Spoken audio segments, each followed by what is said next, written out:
and welcome to Wrestling and Everything, Coast to Coast, with your host, Buddy Sotelo Esquire, Dr. Mike Leno, and Evan Ginsberg. Evan, would you like to introduce our wonderful guest for tonight? Absolutely. We're old friends. He's Sherwin XL, actor, entertainer, media personality, and he does wrestling impressions. So maybe we could get him to do some of those later in the show. How are you tonight, Sherwin? I'm good. So I definitely got to give you my Sherwin XL intro that I give to each and every one I meet. So here we go. 3, 2, 1. Ladies and gentlemen, boys and girls, and senior citizens of all ages, I am now, ever will be, glorious son, the only one, the ordinary, extraordinary, and the greatest boom baby of them all, Sherwin XL, and I'm happy to be here. Wow. There you go. That was better than mine. That's an intro. That's an intro. Thank you for joining. So Sherwin, tell our viewers a little about yourself. Oh man, where do I start?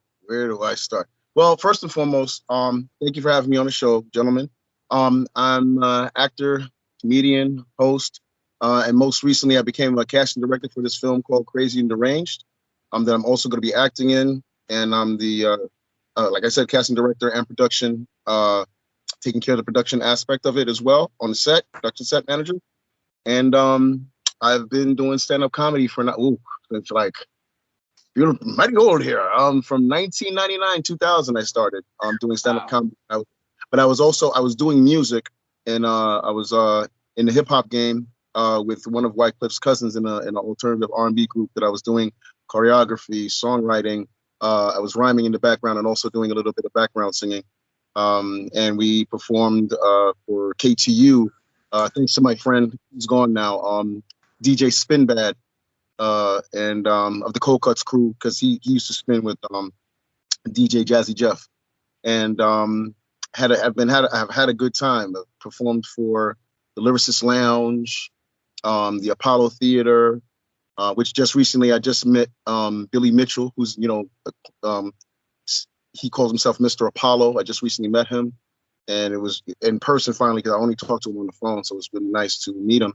And of course, met Evan Ginsberg, did his show a while back, like 2 or 3 times, I believe. And had a great time, and getting ready to get back in the studio, do some music. And I've been hosting a lot, getting ready to do a comedy show, 5 p.m. July 23rd at Comedy in Harlem. And it's called Love is a Battlefield, and it's gonna be guys versus the girls, battle of the sexes. So we're getting ready for that. And we're filming Crazy and Deranged, August 1st to the 17th here in New York. And there's another film called Tokyo and NYC that I'm supposed to be doing and filming sometime in August or maybe around July. They're supposed to let me know. But other than that, I'm just happy to be here. And like Evan said, I definitely do a lot of wrestling, guys, but one of my ultimate ones is the Randy Macho Man Savage one that I do, and I actually met him and did it in front of him, and also I talked to his brother Lanny, the genius. Yeah, I did it in front of him too. Yeah, on the line. Yeah. Yeah, there you go. Lanny's a friend of the show also, so if you can pass his threshold, then that's a pretty good impression. I was on the phone with him on another show called what was it?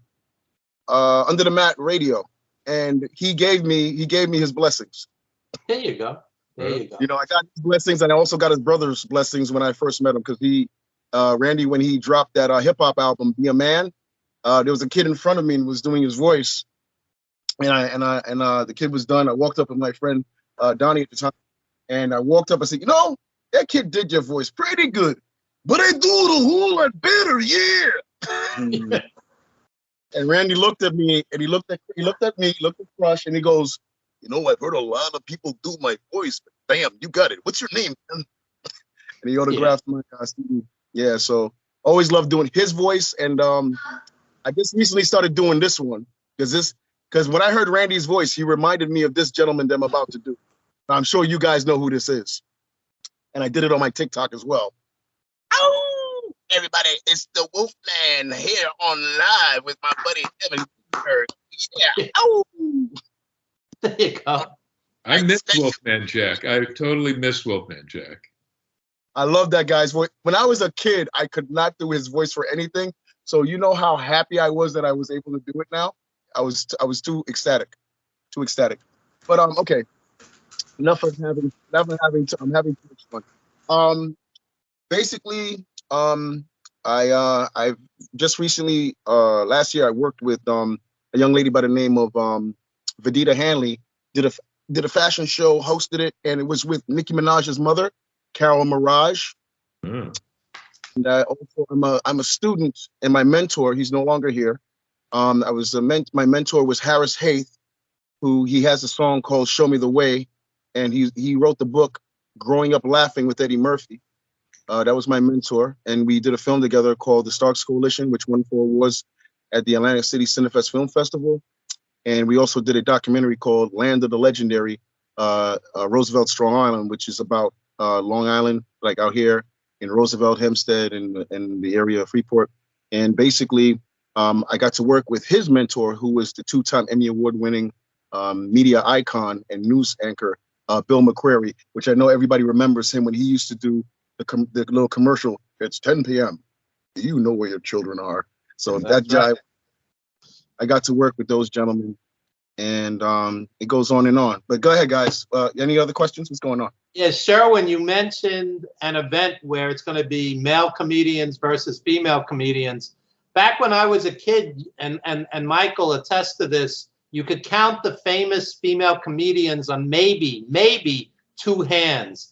Joan Rivers, Phyllis Diller, Moms Mabley, Toady Fields. Yep. I couldn't name too many more than that. I mean, so today in 2022. What about Valerie Harper? Can't forget Valerie Harper.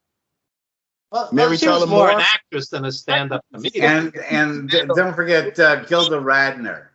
Gilda Radner. Yeah. But these weren't stand-ups, though. These weren't like Joan Rivers and Phyllis Diller, who were, just up there and Carol Burnett. And then, of course, Lucille Ball, But she wasn't a stand-up. I'm saying actual female stand-ups. There were not a lot of them.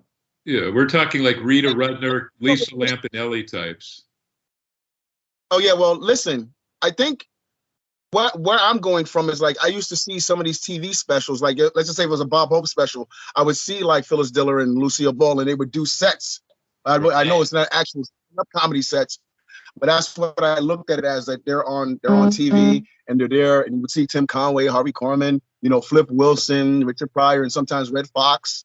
Yeah. So it was a lot of folks that I saw as a kid growing up, because I grew up on not only on the Tom and Jerry cartoons and just Hanna-Barbera and the good old and Mighty Mouse, of course, and Tex Avery and Mel Blanc's voice all over the place. So I grew up, the Herculoids, Space Ghost, and all that good stuff. I grew up on now you and I would have been good friends then, Sherwin, because that's the same sort of stuff that I grew up with and loved as well, especially Ookla, the mock from Thundar the Barbarian. I remember. I remember. I was just talking about that to one of my friends. I said, I wonder how some of these guys went home to mom and dad. It's like, oh, did you get a job? Like, yeah. When you help me with my lines. Yeah, old friends. And he's like, yeah. It's like all I have to do with the cartoon character. And I'm just like, you're making money doing this? Yeah, Dad. I'm making more money than you. He's like, I actually knew someone who played the Bird in Birdman on the Cartoon Network version of Birdman, and that was his only job, was to make bird sounds for yes, exactly. Hey, it's a living. yeah, Oh, speaking of that, tonight after this show, Tuca and Brii, that Cartoon Network show that has Tiffany Haddish doing the good show, and she show. mega. And thankfully, we have a lot of African American female stand-up greats. I was like, this is too funny. Too funny. Wanda Sykes, one of the best. Yeah, man. I think that some of the guys that grew up in like between the 50s, 60s, and 70s, I think we had the best stuff. Like because I got to meet Adam West, Wow. Billy D. Williams at a Madison Square Garden sci-fi event, and Lou Ferrigno. So that was, to me, like, being a kid and watching TV, because usually you never would get to meet Hollywood stars. So for me to meet Adam West, Lou Ferrigno, and I think I got to see, I met Dirk Benedict, who played Faceman on 18. So, a big deal. I went there, and then seeing Billy D. Williams was like, it was surreal for me, because it's like, you just see these people on the big screen, or you see them on TV, or you hear them on the radio, but you never get to say hello to them, on a personal tip. So I was like a little kid, like, oh, like when I met Adam West, I walked up, and he's like, "Hello, citizen." And I was like, "Hello." Yeah. He's like, "Which picture do you like?" And I was just like, "Which one do you like?" He's like, "Well, no one's ever asked me that. I like this one. It makes me look distinguished." And I was like, "Okay." And then he's like, "What's your name?" I said, "Sherwin." He's like, "Is that SHERWIN?" I was like, "Yes." He's like, "There you go. That'll be $20." So, beautiful. And then, he had kind of a Shatner delivery, but Billy D. Williams was in that movie with James Caan, who just died, that football movie. Everybody cried. Brian Song. Yeah. Oh, big time. In peace, James Caan. Man. Yeah, James Caan was a guy, man. Mike, acknowledge the actors that just died. It was Paulie Walnuts from The Sopranos, the great Tony Sirico, who's an amazing man. He was my favorite on the show. I mean, there were so many good aspects of The Sopranos. But then a guest that I brought to Legends Radio with Evan, who we enjoyed for over an hour, and Evan corrected me. He lived to be 99 and a half. The great Larry Storch, who did tons of voiceover work. Yes, Agarn, right? Played Agarn. Larry Storch and F-Truth. He made that show watchable with like a guy who played a straight-laced actor in Forrest Tucker. He never did comedy, but they became the best of friends until Forrest died. And Larry Storch was a total legend. I mean, James Caan, come on, fantastic actor. So 3 guys. It seems to happen in wrestling, and it also happens in showbiz. They die. L.Q. Jones from all the Sam Peckinpah movies. Yeah. Yeah. And the guy that played the bartender in The Shining with Jack Nicholson, he was really spooky. He was like the creepiest guy in that movie, other than Nicholson when he went crazy. He just died as well. So there's actually well more than 3 this week, but in a short period of like 24 hours, the 3 I just mentioned. But, R.I.P. to those 3, all of those legends. Yeah, Dawn Wells that played Marianne in Gilligan's Island. She died this year or was last year she passed? Last year. That was a heartbreaker because I was trying to, Evan and I think, would have had a great time with her on the show. So now, oddly, the only one left is Tina Louise, Ginger. She's it. So I'll tell you guys, my father was a New York City taxi driver in the 60s and 70s.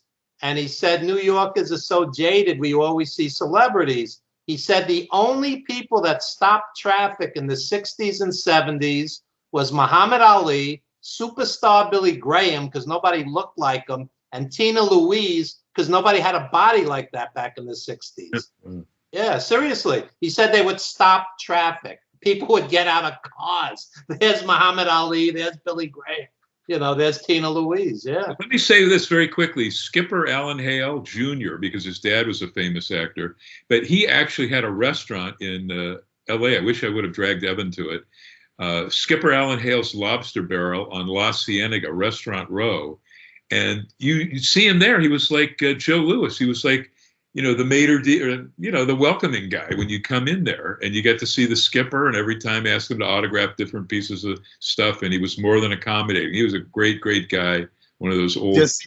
That smile, that $1 million smile shined right from his soul. He was awesome. You know who I got to meet in Roosevelt Island? Around the time before, because my mother's from the island of Trinidad and Tobago, so I didn't really know too much about, because I'm born here, but she didn't know anything about vaudeville. So around the time when I saw Sam Kinnison's special, which he's like one of my favorites, aside from like Bernie Mac, Eddie Murphy, George Carlin, and Paul Mooney and all that, and Richard and Red Fox and stuff. I can go on with that. But I went to Trellis and I bumped into a guy that I recognized from TV.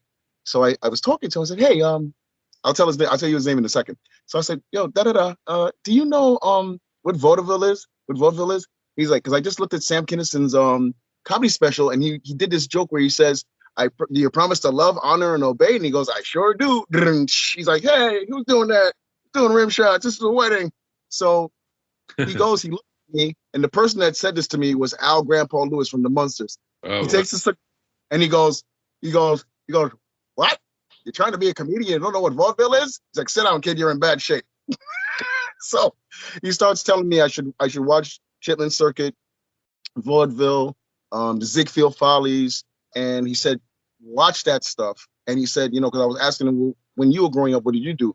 So, you know, when he was growing up, there was no internet, there's no, you know, real big TV time at that time. So I wanted to do what he did, to be a different type of comedian. I stopped watching TV for a couple of years, and I just read the paper and just listened to the news. I didn't watch TV for a good while, stayed off the internet until it was time for me to start watching like silent films. Like I remember the first thing that was ever filmed was a man sneezing on film. And then I just started watching like, what was it? Silent films with Boris Karloff and those guys or whatever. Abbott and Costello were in silent film. There's The Miracle Man that I think, who was it? Lon Chaney did. Lon Chaney did The Miracle Man, and I think Senior. And I think, if I'm not mistaken, I believe James Cagney did a remake to that. If I'm not mistaken, he did a bio movie, The Man of a Thousand Faces. Jimmy Cagney. That's one of the greatest bio movies. Ev, I'm sure you've seen it. It is from like the 50s, and man, what a movie! And I started watching. There was a place around by, I think, 34th Street or 42nd Times Square. I used to go there all the time, and I would grab up all these old movies, and I got this movie called The Seven Little Foy with James Cagney. I saw that. Yeah. Yes. I had no idea that Bob Hope could tap dance. When him and James Cagney jumped on the table, I was in shock. I was like, Bob, I just know you for thanks for the memory. That's all I know him for, like that and his jokes. And I gotta tell you, there's YouTube of Bob Hope dancing tap with Mr. Bojangles. Is it Charles Robinson? Yeah. So Bob Hope really could. I mean, you know, not like those guys, but he could keep up with them a little bit. Back in the studio days, they could sing, they could dance, they could act. They were all like triple threats. It was a different world back then. I tell a lot of these guys out here, I said, you put somebody next to a Sammy Davis Jr. or James Cagney. Some of these guys can't touch them. They can't touch guys like that. Nobody. And Sammy Davis was doing it since he was like 3 years old. Yeah, he was a Chitlin Circuit kid, and then he went into vaudeville. Yeah, I think he's one of the only ones that did like both spectrums. Now to come to think of it. So Speaking of that, I just saw live Uncle Floyd, who used to work the Catskill Mountains, which he said there's only like 19 guys alive that used to work the mountains. And that whole, circuit is pretty much gone, but he's still out there. He's 70. And I just saw Eddie Griffin kill. He did a 90-minute set at Sony Hall in New York last weekend. So, there's still a lot of great comics out there. Cat Williams is back in the news again. He dropped off the map, but now he's doing world tours and he's back. He's a very funny guy. Oh, yeah, he's good. Yeah, my mentor love. So you said tell me. Oh, sorry. I wanted you to tell me a little bit more about Brii combination wrestling. First of all, that's Anthony. That's Anthony. Okay. Well, let's hear about the film Crazy and Deranged, because Evan and I remember the really creepy film Deranged around 73, 74 about Ed Gein. This is not about the mass murderer, Ed Gein. What is the film Crazy and Deranged? Oh, it's an action thriller / with a little comedy and romance.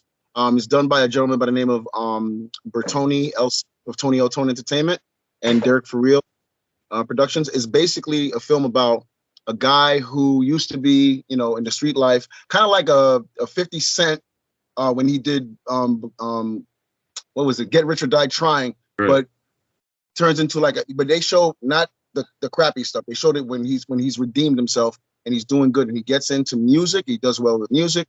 He gets into TV, kind of like how LL Cool J did. He does TV, does some movies. He does really well, and then he starts creating himself a club empire. And while this is happening, a guy who was following and watching him and eavesdropping and learning about his business and the guys, they're basically kind of like what's that movie? The Fan with De Niro and Wesley Snipes. Like he was liking him, then he starts hating on him, and then they wind by chance. He's an Uber driver, so he winds. The character's name is Steven Jackson, and that's the antagonist. Protagonist is Tony L. Tone. So he picks up Tony in a cab, Uber by chance, and the guy's he's a kleptomaniac and he's bipolar. So when he's driving, he drops him off at the airport, and while they're going in the luggage, he sees his keys in his pockets. So he takes the keys and say, "Hey, take care of yourself. Have a nice trip." So as he leaves, and he doesn't realize this guy's taking his keys, he's out of here. He's going to, I think, Brazil or Hawaii or something like that. So he goes back to his house, squats in this guy's house, gets on his computers, breaks into his financial accounts, and then starts fooling everybody, saying that he's his brother. And then the guy gets wind of it and comes back, and there's a cat and mouse chase between him, the antagonist, and the cops. And then there's a crazy ending. And it's pretty good. We have a gentleman by the name of Mighty Mike C of the Fearless Four in it, and I just recently was very happy to pull a young lady by the name of Kelly Brown, who was in the TV show The Wire. She played Kimmy in The Wire, and I have Erica Jean from Love and Hip Hop, and another young lady named Leah Cha Amano, who was in The Power with 50 Cent. She played a little girlfriend to him, and then the other young lady by the name of Claudia Lopez, who goes by like China, who was on VH1. So I'm just really very happy grabbing up some people. And just recently, I also casted a hip hop artist by the name of UG, who is from the Cellar Dwellers, and he just was added on. And I'm in the film, I'm acting in it, so I'm just really happy that I have a lot of great people in here, and I can't wait to get the magic from the papers into on the screen and everything, and get it out there streaming, and get it into AMC movies and film festivals and wherever else the executive producers want to put it. Sounds great. What do you enjoy the most? Acting, or being behind the scenes, or doing comedy, or hosting? You're a Renaissance man. What gives you the most satisfaction? To tell you the truth, Evan, after this experience, I would say I have an even level of love of everything that I do. But I will say this: I did assistant casting years ago. Now that I'm fully doing it, I have an intergalactic respect for people that do this work behind the scenes, man. It's not easy, because you have to sit down, take hours of hearing the same thing over and over again from different people. And I enjoy that aspect, but it's like you have to have a lot of. I'm just happy I'm a happy person, because now I understand why some of these folks in the industry are a little grunty, because they don't want to deal with the crap. And because when I met Evan, the first thing he ever told me that made me laugh was like, Sherwin, you know how I stay happy in this industry, Sherwin? I was like, how? He goes, I stay away from a-holes. Yeah, no, really. And you're absolutely one, as Randy would say, Randy Macho Man said, you're 1,000,000% correct. Yes. Yeah. I did 6 or 7 casting calls for The Wrestler when we made The Wrestler back in 2008, and it's not an easy business. I'll tell you, some of the wrestlers didn't show up because they had a $25 wrestling booking. Can you imagine the stupidity? They didn't. Yeah. So Aronofsky is like, where's this one? Oh, I'm sorry, Darren. The guy's wrestling. He didn't show up to meet one of the greatest directors on planet Earth. The stupidity of it. Evan, reel up just the Ring of Honor guys, not including Ron the Truth Killings, etc. So many guys, but just remind people of the talent you brought from Ring of Honor. I brought in Necro Butcher. I'll tell you guys a funny story. Necro Butcher had a reading with Aronofsky. Aronofsky's office is in Brooklyn, and he's very late. So Darren's like, give him a call, Evan. And I pulled out the information I had. His mom answers the phone. Necro Butcher's mom. So you know, this is a guy who staples dollar bills to his forehead and mutilates himself. So now his mom's worried. Where's my boy? Where's my boy Dylan, the necro butcher? Oh, you didn't address her as Mrs. Butcher? I don't remember, but so finally, you know, the guy's like 2 hours late. We couldn't get him on the phone. I think his cell phone had died. So Aronofsky actually leaves the office, and next thing, of course, 2 minutes later, Necro Butcher walks in. Now I'm frantically calling Aronofsky. He's here. He's here. So Aronofsky doubles back. They liked each other, and the rest is history. So that was one of the guys I brought in. And it seems like we finally have Anthony Cole. How are you, Anthony? Hey, I'm good. How you guys doing? Can you see me? Yeah, we Anthony. can hear you I now. can see 2/3 of your head. Yeah. You No, got it's coming to look all right. down You a little. can maybe lower the camera down a little bit. Wait, bring it down. Bring it down. How's that? There we go. That's nice and centered over here. It looks fine on my Looks side. like your lost cousin. Shades. Hey, I Yeah. like that. Yes, sir. He does a Randy Macho Man impression. We're done. Sherwin, do Macho Man for Anthony. Well, Anthony, I want to welcome you here. It's been a while. And I'm going to tell you right now, I like your shades, and it's time for you to pop your collar, brother. Yeah. I like that. That's very good. Good. Nice. Good. So Anthony, Sherwin is an actor, comedian, casting agent, host of a variety of shows, and he's also a big wrestling fan. So Awesome. we've been trying for like a half hour to bring Anthony on. Some tech difficulties. Anthony, plug your promotion and show real quick. Oh, yes. My promotion is called Brii Combination Wrestling, BCW. And on July 30th, we are actually doing 2 shows in one day. July 30th is going to be the 5-year anniversary. And then after that, we're going to be doing the SummerSlam watch party right in East Brunswick at Hooters. They're actually going to be sponsoring us to do the watch party there. So it's going to be a nice event. Wrestlers and Hooters, that's a combination. Right? You guys listen to the names he's had on some of his cards. They're like a who's who. Billy Gunn, the great Shelton Benjamin, Leo Rush, who's one of the most exciting junior heavyweights in the last 20 years, Anthony Nese, Jack Swagger from AEW. He's had a who's who on these great shows of his. Anthony Nese is very underrated. That guy's He had a excellent. killer match with Orange Cassidy Friday night on Rampage. It was outstanding. Okay. So kudos to you, man. Thank you, man. Thank you. And, you know, we got some new superstars on our roster now. You know, Chris Statlander, she's in AEW now. Tasha Steeles, she's Wow. in TNA. And my heavyweight champion is Marina Shafir from AEW. Really? Yes, sir. Amazing. MMA great. And Tasha Steeles, she's the Boricua badass. The Boricua badass. That is correct. She can talk. You don't need to interview her. She can talk straight, nonstop for 20 minutes. I think her tag team partner left and said, well, we stopped talking for 3 years because I didn't want to interrupt her. Hey, do you do shows here? Do you do shows in New York as well? My show was in Richfield Park, New Jersey. Yeah. Only. Okay. Got you. He's asking, are you still doing shows in New York? Not at the moment, but starting October, we will be back in New York. Okay. Yes. Awesome. I would Awesome. definitely love to come down.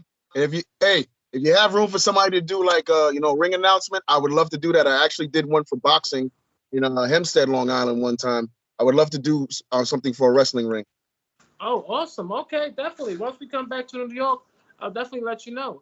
And actually, mentioning that on July 24th, I have partnered with a soul food restaurant in Jamaica, Queens.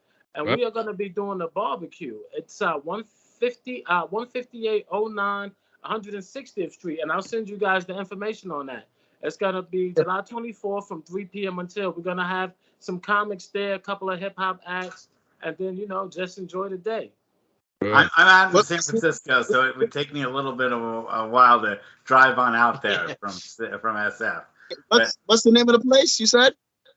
Love cooked, good food. Good cooks, good food. Sounds good to me. Anthony, we lost your picture, Anthony. Oh, I'm sorry. Wait, hold on a second. Somebody's calling me. Oh, okay. How's that? There you go. There you go. What's the address, Anthony? 15806 160th Street. Gotcha. And the time? 3 p.m. on Sunday, July 24th. And that'll be a date Evan's not on the show, so hopefully he'll be at that big happening. Sounds good. Sounds good. Now you got to get the Hooters girls down there too. Yeah, I was trying to get them to come down What's and that? Yeah. I want to wrestle with some breasts. Now, what if he did all of the ring introductions as Randy Savage, or he could go in and out, and each time he introduced somebody, he could be Hogan, and then he could be, who was the other great impression you did for us a little while ago? Oh, I was doing Wolfman Jack. Yeah, Wolfman Jack. You do But, Wolfman howling, maybe it's some kind of crazy heel. Because Anthony has a lot of up-and-coming talent, not just these superstars, like all these AEW huge names, Marina Shafir, who's getting the big push with Thunder Rosa. But there's some, that's what Evan and I love. We've supported indie wrestling since like the 80s. And it's great. Since the late 50s. Yeah. But there are not that many, and you are one of the very, very few African-American promoters, which is a major, major deal. We need more people from all walks of life, an African-American female promoter, an Asian-American female promoter. We need definitely. More diversity. More diversity. Evan, did I ever tell you what my first match was? The biggest match that my uncle Eric took me to. What's that? I got to see. It was Blackjack Mulligan versus Andre the Giant in a steel cage in Madison Square. Wow. Madison Square Garden, yes. Who was on top? Was Backlund on top? Oh my gosh, he was like a building. He was like a freaking. I'm like a little kid, and he was just like a skyscraper to me, man. I was like, oh my god. Oh yeah, those were some big boys, Andre and Blackjack Mulligan. Oh yeah. Oh yeah. Wow. I'll tell you something interesting. Back in the 70s, when I was a kid, I would wait outside the Garden for autographs. The Garden door, the stage door, clearly says 7 feet, and Andre did not have to duck. He was about 6'10". They exaggerated. Yeah, legit, he was. He was 7'1", boots. Yeah, they always elevated that, and depending on where Andre was, sometimes they would not just book him as 7'4", but we'd come into my home base, LA, as 7'5", which was, insane. Like Haystack Calhoun was nowhere near 601 pounds. He was more 460, so all this flagrant. Now it's kind of refreshing. They're not honest about a lot of stuff. Oh, I want to get your guys' take, but they're not honest about a lot of stuff. But the wrestlers' weights, Seth Rollins, they'll say the guy at least 219. At least be honest. What is everybody's take? I know where it's only allegations. Just briefly on this Vince stuff, because it's not good for the business overall. It's not good for shareholders of that company, but for A&E and Tony Khan, it's not good for advertisers. Even if these are not true, but there are allegations at this point. That huge bombshell, the second part of it was in the Wall Street Journal Friday and Saturday, yesterday as we speak. And it's, what do they open with tonight on the Undertaker documentary? The first 2 seconds you see Johnny Ace, John Laurinaitis, and then Vince. So I was cringing at that because they're amongst the named guys. What are our guests? What do you guys think of this Vince thing? It's very scary for the business. Yeah, I'm not happy about it. Because it's like, hey, he's done all of, he's pushed this till the. He's pushed this from like WrestleMania with everybody, from every entertainer that he had from before, all for what? Passing around a chick? I'm like, passing around a woman that you're married anyway. Because I told a lot of people, I said, listen, Cosby probably would have never gotten in trouble if he would have stayed a loyal husband. He would have never gotten in trouble. Well, maybe because he was trying to buy NBC, but we're not going to talk about that. But besides that, I'm thinking, Vince, he took this genetic jackhammer thing way too serious. Yeah. Way too serious. and having It's just hookers. Why didn't the Harvey Weinstein get hookers? What is the deal with the Cosby and the Weinstein thing? Those guys take the cake. Even Trump, with all those allegations. I don't know why he became the Teflon Don, as they say in the mafioso world. But yeah, that's brutal. And it's obviously you sympathize with the females, the female wrestler, the female referee, the very first WWF female ref from the 80s. She's got some major allegations and got a big monetary settlement too. Oh, I was wondering why she just disappeared. What's your take on it, Anthony? You know what? It's a terrible thing to be caught up in this situation. But you know what? When you have that kind of power, when people think they're untouchable, like you said, Donald Trump, he was on video saying certain derogatory statements, and like you said, they didn't touch him. He's like the Teflon Don. When you get to that, that level in your life, money can get you out of just about almost anything. Maybe not January 6th, hopefully, but that's another story. Well, yeah, that's another story. Yeah. It's another mess. That should have taken him down. That first thing on the bus with Billy Bush, that should have taken him right down. Anybody else, if that had happened to our current president or any other, guy, say on the Democratic side, I mean, that would have been the end of it. But I don't know what it is. What is it with this guy? Well, but anyway, Vince McMahon thing. Let me just add something. What disturbs me with all of this is. We lost Anthony again. Oh, there you go. Okay. What disturbs me with all of this is you'll see fans defend all of these people. And women defend all of these people, So whether it's Vince or Cosby or R. Kelly or whoever it may be, when they go, all of these women are gold diggers and it's like, that's ridiculous. You can't say all of them are no good. Come on. I mean. True. But Evan, what's so crazy is I remember when this whole R. Kelly thing started, I used to hear women say, I heard a couple of women saying, these are white, Latin, and black women. They were like, oh, if she thought she was grown, then I guess she could take the D. I'm like, what? Yeah. What? Women need to be more supportive of each other. That's crazy. I was like, whoa. I was like, wow. I was like, I don't know.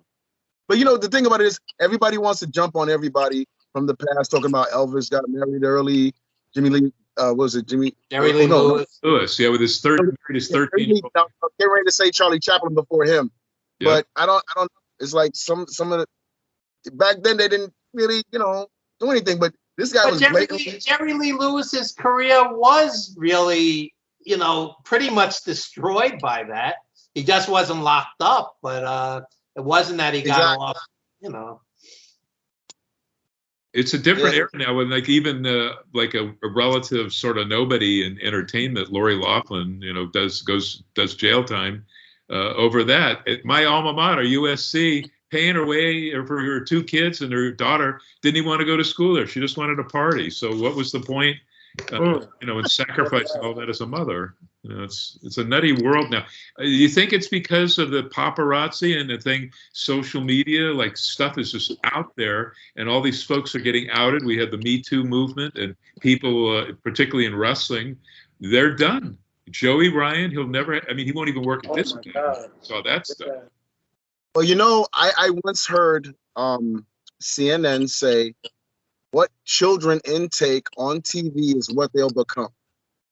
And it is true, because I at first you know what you're talking about. I was like, well, I grew up on the Three Stooges, Abbott and Costello, Red Fox, and what am I doing?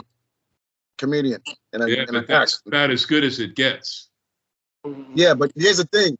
Right now, TV is so saturated with a whole lot of negativity. There's hypersexuality, and mind you, hey, if you want to do a dude, you want to do a chick, and you're a chick, that's your business. I'm pro punani, but don't get mad at me because I'm pro punani. I love the pum pum power. That's what I love. And if you don't like it, that's your business. That's your business. If you like what you like and love it, you like what you like and love it. I like what I like and love it. Let's not fight. More power to everybody. Right. It's crazy now. It's really crazy what's going on. I'm sorry to see what's going on because I was like, when I found out Vince and Linda weren't together anymore, I was like, oh, this is crazy. We've Because I been was like, so for decades, though. We've heard for decades those rumors about separate bedrooms and what, but just not the sheer number of women or any of this stuff. And guys like Trevor Noah, who is a genius on the Daily Show, he's even commented on this and said, and other people like the two Wall Street Journal guys are going to be on a wrestling radio show tomorrow, Busted Open. The two authors who brought this stuff to light in the Wall Street Journal. But Trevor Noah said, like, he's talking about the people that buy ad time on WWE and any other wrestling company. They could all be hurt by this, but they may demand, and the shareholders in particular could demand that all of the McMahons, like even Stephanie, they have to go. They cannot have this name associated with it, or there won't be, advertisers like Skittles buying ad time or Pepsi or Coca-Cola. He and his whole family may have to go, not just him, which would be a big deal because he is still there. And he was itching even after this, but his attorneys advised him not to go on camera again. So when the first story came out, he was on like 4 shows in a row, 2 Raws, 2 SmackDowns. I'm going, this is a little overkill. It's like he felt to me. Like, suck it. That's what he's doing right now. It's not like he was like, that's what got you in trouble in the first place, pal. He probably knew more shit was coming down, and like maybe saying goodbye. It may not be able to address his audience for quite a while, or if ever. Again. But Vince is just the ultimate financial dictator. I mean, if you ever wanted to like take a perfect snapshot of what if you had all the money in the world. ... It ain't going to help him now because they have an independent agency, not an in-house. I know, but he's acting like the ultimate dictator. You can't be oblivious because not everybody is Donald Trump and can get away with all kinds of bullshit. And this may take him down, which is Nero fiddled while Rome burned, and that's the same kind of reaction that we're getting out of, and more fiddling on Vince's part. Yeah, that's his way. He's so past any level of. I mean, what he does is pathological. It's not something that you or I could ever contemplate because he's convinced himself, he's programmed himself, like any sort of dictator, that what he does all the time is right. And he doesn't want to hear anything that's different than that, even if it's going to be the U.S. government that tells him that. Like Trump, he's got himself locked into this mental mindset. And it's hurting his family because, now Linda... He doesn't care. Linda he doesn't care. He's 75 years old. How much longer do you think he's going to live, really? With all the steroids that he took and all the stress that he's under. Allegedly. We don't know all of that, but I'm just saying, like Linda, there's like no way she can run and lose any more elections than the 2 she lost and blew millions on, nor even 100 million. Yeah, it was a lot. But Vince has it. He has all that money. That money is in a sock drawer. Money makes you handsome. That's how you get all those women. Money does make you handsome. I mean, the guy looks like a lizard. Yeah, he does, but he didn't look like that when I was taking pictures in the early 70s when he took over, and he was not popular when he took over as the announcer for his dad's TV. Early 70s. You weren't watching quite then yet, but I think Ray Morgan was the guy, and Bruno said the audience was just down for the first 2 years on Vince Jr. in 71, 72 when he took over for a very popular Vince McMahon Sr. tri-WF-TV, television announcer. I miss the old Vince when he had the banana yellow suit and was like really corny. Bow tie. Now you have the ruthless Vince. Yeah, lizard Vince. Well, he won't be doing the power walk in the lizard Vince. Oh my God! Now you have lizard Vince. You're evil, dude. He looks very reptilian. That's my kind friend. That. Mike, you never hear anybody doing a Vince impression. Can you do a Vince McMahon Jr. impression? No, it's hard. I think. Sherwin, can you do Vince? I can only do what was. I never tried to do it. You're fired. Yeah. It's like you're fired. Yeah. Anthony, I wanted to quickly ask you, the name Brii Combination Wrestling, that's a very unique wrestling federation name. I've never heard of anything like that. Can you explain where that name comes from and what that means? Oh, that name is actually my daughter's name. Her name is Brittany. And when she was about 13, 14, she came to me and she said, Dad, I want to start a company. So I said to her, all right, well, if you come to me with a company name and what the company's going to do, I'll definitely help you, get it off the ground. So probably about a year and a half went by. I didn't hear nothing from her. And then she came to me and she said, Dad, I know what I want to do and I know what I want my company to be called. And I said, what's that? She goes, it's going to be called Brii Combination, because it was her and two of her friends that were clothing designers. And she came to me with about 12 designs. And we originally started off as a T-shirt company, Brii Combination Clothing. And, they did some nice designs. We had some good sales.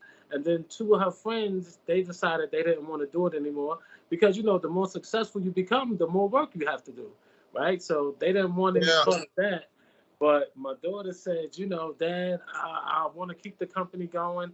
Is there any way you can help me? And at the time, I was just doing, hip hop, poetry, comedy. And I said, you know what? We'll just take Brii Combination Clothing and turn it into Brii Combination Entertainment. And under Brii Combination Entertainment, all of the, other arms are there. We have Brii Comedy, Brii Clothing, Brii Combination Wrestling. You and Sherwin really need to connect because the two of you are so eclectic. So many different. No, seriously, the natural. Listen, let me know if you're interested in Let me know if you're interested in a Brii Combination law firm out in California. They both sound like quality guys, and he's a quality dad too. I've never heard anybody naming their wrestling company after their daughter, so that's very uplifting, and kudos to you on that. That's awesome. Thank you. And you know what? Just to plug my daughter right quick, she actually graduated in May with her master's degree in costume design and filmmaking. So, she has 2 IMDb credits already. She worked on 2 movies, and now she's working on her 3rd one. So I'm very proud of her. She's been sticking to it. What sort of costumes did she design? Huh? What sort of costumes did she design? With all the clothing that the actors would wear. Yeah. She did one play called Into the Boat, which was a play about people that had came from like immigrants coming over and migrating here in America. Oh, and that play, you know what? I have to give her credit because the way they did it really made sense, and the costumes and the way they transformed the theater into this time frame, it was very impressive. Like I wouldn't have the patience for it, but she does, so. Yeah, you have to have a lot of patience in this business, man. Yeah. A lot of patience. A lot of patience. Yeah. And she tells me so many things. Like I was watching a show the other day, and I said to her, these guys look like they could really be related. Like they look so much alike. She goes, Dad, that's what casting's all about. Yeah. I'm like, oh snap, that's what they do. They found. I had no idea. Like something so simple was like, oh boom, like wow. I didn't realize that. Yeah, every once in a while they'll have the wrong actor playing, somebody famous.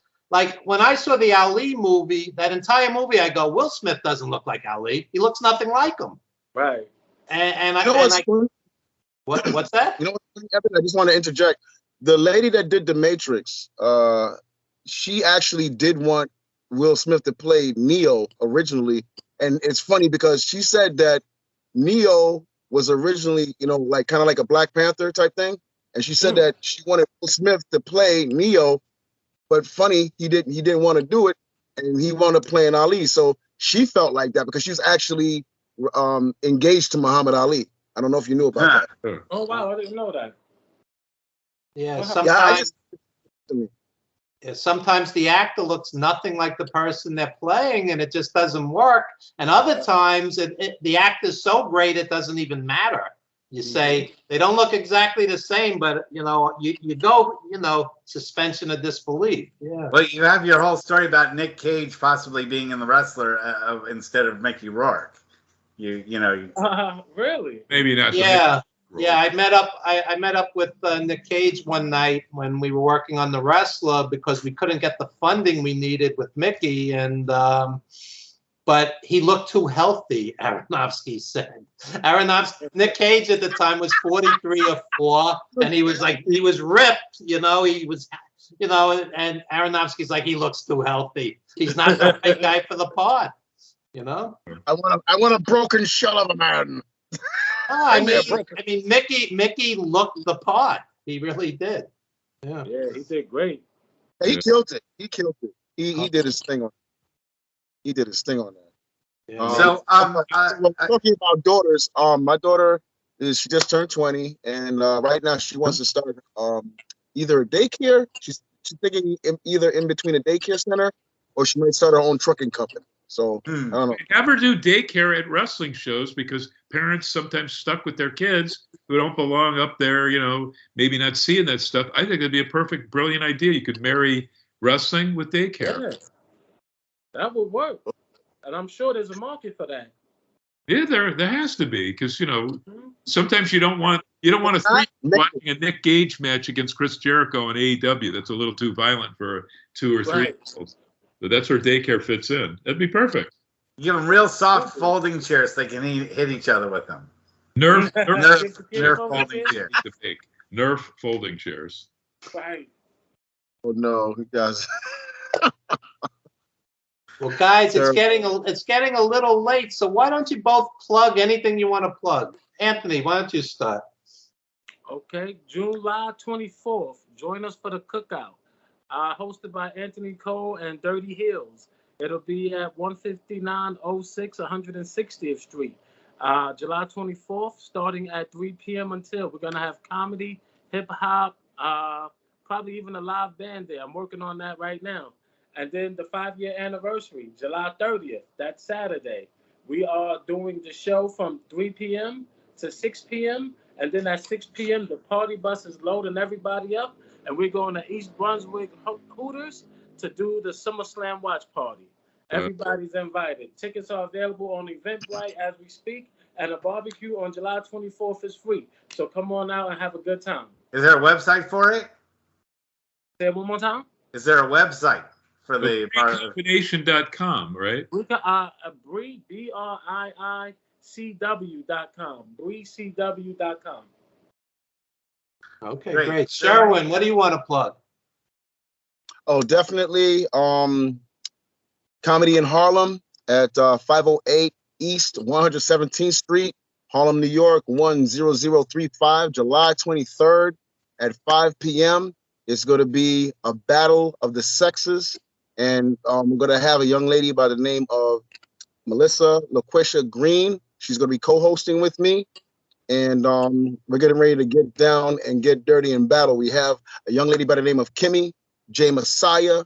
We have Vicky Love. We have Mo Black, Lawrence Covington, and a young lady by the name of Testimony, which is the guys versus the girls, saying why your side of the sex is the worst. So we're going to be battling the ladies. And then at the end, it's going to be an Apollo style who won.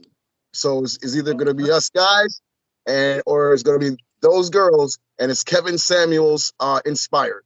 So we're getting ready to ding ding, get ready to fight. And like you were saying earlier, like Ginger, it's like, I'm going to show these ladies why I'm so pretty. Nice. So we're getting ready to have some fun. And if the ladies don't like it, like Andre the Giant used to do to Hulk Hogan, I'm going to squeeze. We're ready to get down. There you go. And how could our fans get a hold of you guys on social media if they wanted to? And anybody can reach out. The number is 347-792-9475. And I'll be putting up the Eventbrite on all pages. And you go straight to my IG, which is SHERWINXL. And just so you know you're at the right place, you'll see the symbol right here. Nice. That's XL. So just come on down, have some fun, and vote for me and my guys, not the ladies. Who runs the world? No, not them. It's us. It's us. Yeah. Woo! Yeah. I'm ready to start styling and profiling. And what was one of my favorites from Roddy Piper? Oh yeah, it's a hell of a lot easier to jump on than it is to jump off. I'm ready to go. Bravo. I'm ready and ready to go. There you Nice. go. Well, Thank you so much for having me here, guys. And Anthony, definitely, I would love to link up with you, man, and come and enjoy your shows. And if I would love to, like I told you, I really would love to do that. That's something I would love to do an announcing gig, because that's something I would love to do for wrestling. You know? Yeah, that would be great, because in October, not only will we be doing the wrestling, but Brii Combination is going to enter the full combat sports world. We're going to be doing MMA, boxing, kickboxing. So that's happening starting October 22nd. So, I'll definitely be in touch with you about that. I know you just gave your number, but once we're off air, give me your number again, and we'll definitely link up.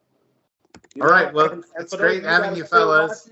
You can find Brii Combination on YouTube at Brii Combination Wrestling, IG at Brii Combination, Facebook at Brii Combination, at Twitter, BCW_wrestling_. See you guys July 24th, and then again on July 30th. There you Wonderful. go. Some big events coming up in July. Yes. Thank you, gentlemen, for being part of the podcast this week, and we hope to have you on in the near future again. Sherwin, you have something else? Oh yeah, I was just gonna say Sherwin XL on all platforms, on Clubhouse, Facebook, Instagram, Twitter. Follow me. Let's have some fun. You want to book me? Let's have some fun. And I definitely want to get on the wrestling train with my boy Anthony there. And thank you, each and every one of you gentlemen, for having me here. I appreciate you within a bucket. Thank you. You guys are Yes, awesome. thank you. You guys are awesome. Yeah, when the premiere happens for Crazy and Deranged, after we're finished, because we start filming August 1st into the 17th. After that's done, I would love for all of you guys to be guests. I'll definitely, please, yeah. Especially when you run out of everybody else, make sure you give us a call. Yes, dropping in 2023 when actually classic hip hop is turning 50. So looking forward to that. Sugar Hill Gang. Nice, yeah. Yes. Awesome. Very good, guys. All right. Well, I'll boogie in the big bang bang. Yes, sir. And thanks to Evan for 2 terrific guests. Thank you. all right. We'll Thanks, see guys. everyone Appreciate next it. week. Good night, everybody. Thanks for being part of the show. Combate Curacao.